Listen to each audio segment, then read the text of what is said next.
అందరికీ నమస్కారం. ఇవాళటి మన కథ వదిన ఆడపడుచు బంధం. ఓయ్ మీనాక్షి, నేను పొలం వెళ్తున్నా, అమ్మకు కాఫీ ఇచ్చి టిఫిన్ పెట్టు అంటూ గావు కేక వేసి పొలంకి బయలుదేరాడు వెంకటేష్.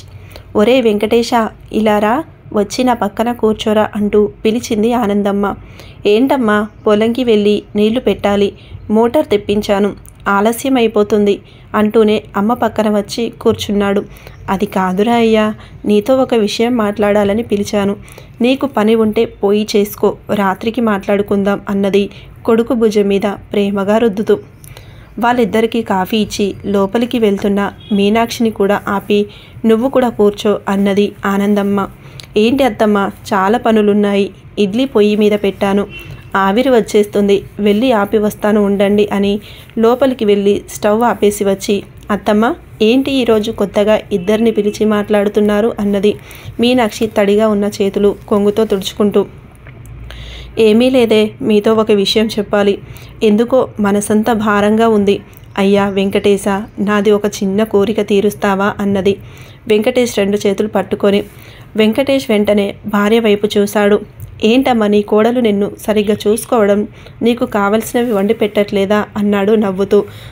బాగుందే, అత్తగారిని మా అమ్మలా చూసుకుంటుంటే లేనిపోని అనుమానాలు మీరు కల్పించకండి అన్నది రుసరుసా చూస్తూ. వాడంతే అంటాడు, నువ్వేమీ బాధ పెట్టుకోకు మీనాక్షి, వాడి సంగతి తెలిసిందేగా అన్నది ఆనందమ్మ. కోడలికి కోపం వచ్చిందేమో అని. ఒరే వెంకటేశ, నాకా వయసు అయిపోతుంది, రేపో మాపో పాడెక్కుతాను అనగానే, అయ్యో ఏంటి అలా మాట్లాడకండి అత్తమ్మ, నాకు ఏడుపు వస్తుంది అన్నది వెంటనే ఏడుస్తూ మీనాక్షి. ఆమె కళ్ళ వెంట కన్నీళ్లు వస్తుంటే, పిచ్చి పిల్ల, ఇలాంటి బంగారం నా కోడలు అయినందుకే ఇంకా నేను బ్రతికి ఉన్నాను. అదే వేరే పిల్ల గనుక అయ్యుంటే ఈ పాటికి ఎప్పుడో చనిపోయేదాన్ని. నువ్వు నా బంగారానివి అమ్మ అంటూ కోడల్ని దగ్గరికి తీసుకొని బుజ్జగించింది. కొడుకు వైపు చూసి, నీ చెల్లికి పెళ్లి చేసి పంపించి 6 ఏళ్ళు అయ్యింది, నా కూతురు లేని లోటు నా కోడలు తీరుస్తుంది, నీకు తెలుసా అన్నది. ఒరేయ్, నా కోరిక ఏంటంటే ఈ ఉగాది పండక్కి మీ చెల్లిని పిలవరా, అది వెళ్ళిన తర్వాత కనీసం ఒక్కసారి కూడా ఇండియా రానే లేదు, ఆ సింగపూర్లోనే ఉంది. దూరాభారం అని నువ్వు చెల్లిని పిలిచింది లేదు. వచ్చే ఉగాది పండక్కి చెల్లిని, బావని, మేనల్లుని పండక్కి రమ్మని ఫోన్ చేయరా అయ్యా. వచ్చే ఏడాది నేను ఉంటానో పోతానో తెలియదు, మీ ఇద్దరిని సంతోషంగా చూసి చచ్చిపోతాను అన్నది బ్రతిమిలాడుతూ. వెంకటేష్కి కూడా చెల్లెల్ని పండక్కి పిలవాలని ఆశగానే ఉంది, కానీ ఆర్థికంగా చాలా దెబ్బతిన్నాడు. ఇప్పుడు వాళ్ళని పిలిస్తే కనీసం 70,000 కావాలి. ఎయిర్పోర్ట్కి వెళ్ళి తీసుకువచ్చిన దగ్గర నుండి తిరిగి ఎయిర్పోర్ట్లోనే దించే వరకు ఖర్చు అంతా తనే భరించాలి. చీర సారె పెట్టాలి, ఎలా అని ఆలోచిస్తూ ఉండిపోయాడు. ఏరా, ఏం మాట్లాడవేంటి అన్నది ఆలోచనలో పడి ఉన్న కొడుకుని చూస్తూ.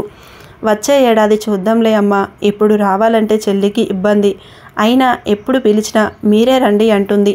నేను సింగపూర్ వెళ్ళలేను అనే కదా అలా పిలుస్తుంది, నన్నేదో దెప్పి పొడుస్తున్నట్టు ఉంటుందమ్మా ఆ మాట అన్నాడు బాధగా వెంకటేష్.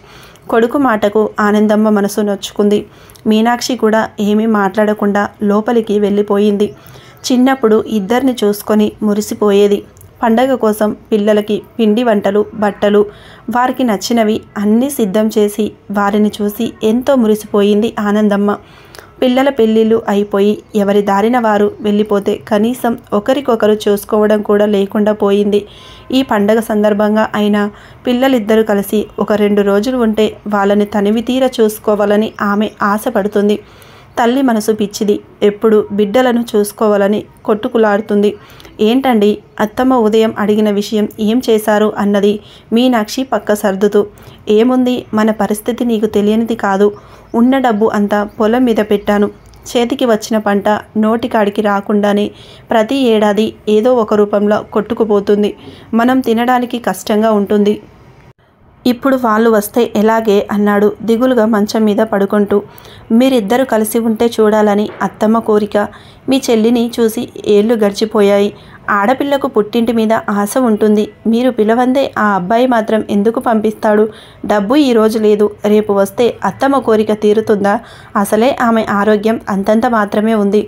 డబ్బు కోసం కంగారు పడకండి, ఇప్పుడే ఫోన్ చేయండి అంది మీనాక్షి ఫోన్ అందిస్తూ. ఖర్చులు ఎలా మేనేజ్ చేయాలి అన్నాడు ఆమె వైపే చూసి. వెంటనే ఆమె చేతులకు ఉన్న గాజులు చూపించి ఇలా అన్నది. ఆమె 2 చేతులు దగ్గరికి తీసుకొని ముద్దు పెట్టుకొని చెల్లికి ఫోన్ చేశాడు వెంకటేష్. ఎయిర్పోర్ట్ కార్ తీసుకొని వెళ్ళాడు. చెల్లిని, బావని, అల్లుణ్ణి చూడగానే చాలా సంతోషం అనిపించింది. వెంటనే చెల్లిని పట్టుకొని, నా బంగారు తల్లి, ఎన్నేళ్ళు అయ్యింది నిన్ను చూసి అని నుదుట మీద ముద్దు పెట్టుకున్నాడు. ఆప్యాయంగా అన్నయ్యను అల్లుకుపోయింది సుధ. మామయ్య అంటూ దగ్గరికి వచ్చి కౌగిలించుకున్నాడు మేనల్లుడు. బావా బాగున్నావా అని హత్తుకున్నాడు సుధ భర్తను. అందరూ దగ్గర అయినప్పుడు ఆనందం, పట్టరాని సంతోషంతో అందరి కళ్ళు కన్నీళ్లతో నిండిపోయాయి. ఆనందమ్మ కుటుంబం మొత్తం ఒక చోట ఉండడం చూసి ఉబ్బి తబ్బిబ్బు అయిపోయింది. ఉగాది పండగకి మీనాక్షి అందరికీ కొత్త బట్టలు కొన్నది. పిండి వంటలు చేసింది. ఉగాది పచ్చడిలో ఉన్నట్టే షడ్రుచుల ఆనందాన్ని అందరూ అనుభవిస్తున్నారు. మీనాక్షి సుధకి పట్టుచీర, సారె పెట్టింది. అవి తీసుకొని, ఏం వదినా, గిఫ్ట్లు అన్నీ మాకేనా? మీ ఆనందం అంతా మాకే పనిచేస్తావా అన్నది. మీరు ఆనందంగా ఉండటమే నాకు కావాలమ్మా అన్నది మీనాక్షి నవ్వుతూ. వెంటనే సుధ చేతికి ఒక బాక్స్ అందించాడు భర్త. మీనాక్షి 2 చేతులు తన చేతిలోకి తీసుకొని 2 చేతులకి 6 గాజులు వేసింది. మీనాక్షి ఆశ్చర్యంగా వాటి వైపు చూసింది. నీకోసం ప్రతి సంవత్సరం ఒక గాజు తీసుకుంటున్న వదిన, ఇప్పటికీ 6 ఏళ్లకి 6 గాజులు అయ్యాయి.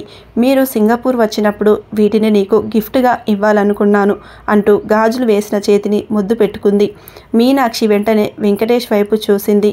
కళ్ళ నిండా కన్నీళ్లతో, పెదవుల మీద చిరునవ్వుతో చెల్లి భుజాలు పట్టుకొని, నా చెల్లి అని గర్వంగా చూశాడు మీనాక్షి వైపు. మీనాక్షి నవ్వి సుధని కౌగిలించుకుంది.